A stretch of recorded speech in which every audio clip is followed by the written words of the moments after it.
নমস্কার, মৃণাল জ্যোতি চ্যানেলে আপনাদের সবাইকে স্বাগত।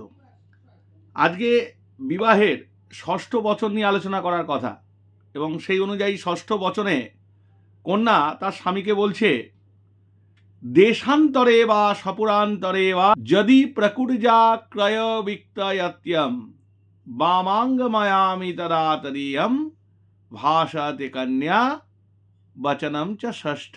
অর্থাৎ ষষ্ঠ বচনে কন্যা তার স্বামীকে বলছে যে আমি আপনার ঘর সম্বন্ধে জেনেছি, এবং আপনার কি আয় হয়, ঘরের জন্য কি খরচা হয়, এবং কোন খাতে কি ব্যয় হয়, সেগুলো আমি সবই জেনেছি।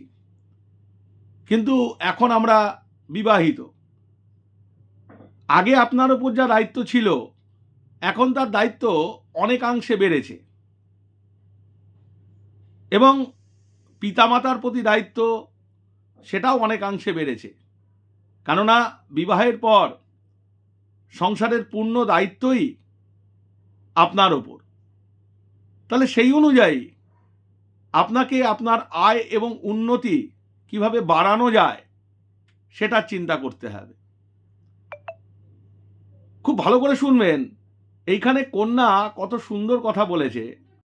সেই ক্ষেত্রে কন্যা বলছে, যদি আপনি গৃহের পাশে বা বর্তমানে যেখানে কর্ম করছেন সেখানে আপনার আয় উন্নতি বেশি না হয়ে গিয়ে থাকে, তাহলে আপনি ভারতবর্ষের যে কোনো জায়গায় যেখানে আয় বেশি হতে পারে সেখানে আপনি যেতে পারেন। যদি সেই ক্ষেত্রে আপনি মনে করেন যে দেশের বাইরেও যেতে হবে, সেই জায়গাও আপনি যাওয়ার চেষ্টা করতে পারেন, কিন্তু যাতে আপনার আয় এবং উন্নতি বৃদ্ধি পায় সেই চেষ্টা আপনাকে করতে হবে। এবং যদি আপনার আয় ও উন্নতি বৃদ্ধির জন্য আপনি সচেষ্ট হন, তাহলে আমি আপনার বামাঙ্গে যাব। আজ এই পর্যন্তই। নমস্কার। মৃণাল জ্যোতি চ্যানেলের সাথে যুক্ত থাকবেন এবং আমার চ্যানেলকে সাবস্ক্রাইব করবেন।